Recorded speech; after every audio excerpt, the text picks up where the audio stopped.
श्रियकान्ताय कल्याणनिधये निधयेऽर्थिनाम् श्रीवेङ्कटनिवासाय श्रीनिवासाय मङ्गलम् लक्ष्मी सविभ्रमालोकसुभ्रूविभ्रमचक्षुषे चक्षुषे सर्वलोकानां वेङ्कटेशाय मङ्गलम्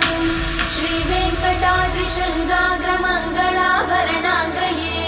मङ्गलानां निवासाय श्रीनिवासाय मङ्गलम्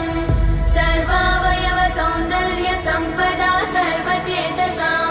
सदा सम्मोहनायास्तु वेङ्कटेशाय मङ्गलम्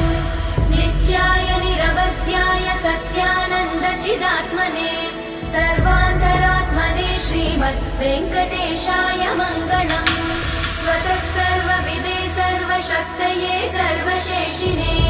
सुलभाय सुशीलाय वेङ्कटेशाय मङ्गलम्।